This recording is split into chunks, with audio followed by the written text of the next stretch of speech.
అందరికీ ప్రేస్తున్నారు. ఈరోజు మనము రోమిలకు రాసిన పత్రిక 12వ అధ్యాయం 2వ వచనంలో చూస్తే, నేను ఈ లోక మర్యాదను అనుసరింపక ఉత్తమమును అనుకూలమును సంపూర్ణమై ఉన్న దేవుని చిత్తమేదో పరీక్షించి తెలుసుకున్నట్లు మీ మనసు మారి నూతన మగుల వలన రూపాంతరము పొందుడి.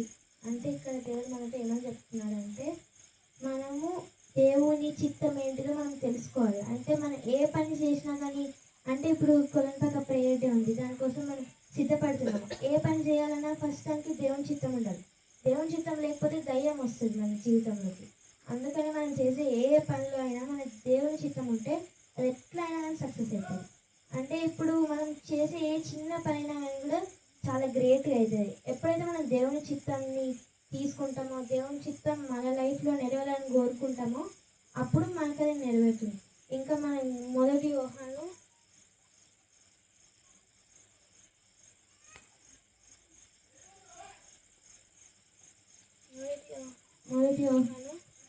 5వ అధ్యాయం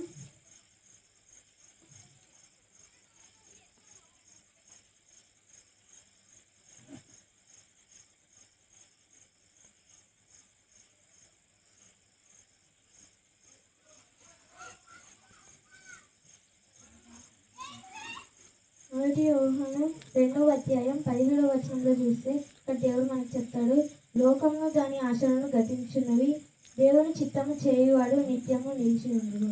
అంటే ఇక్కడ దేవుడు అంటున్నాడు, ఈ భూమి పైన ఏ పని చేసినా కానీ, ఏది ఉన్నా కానీ అన్నీ పోతాయి.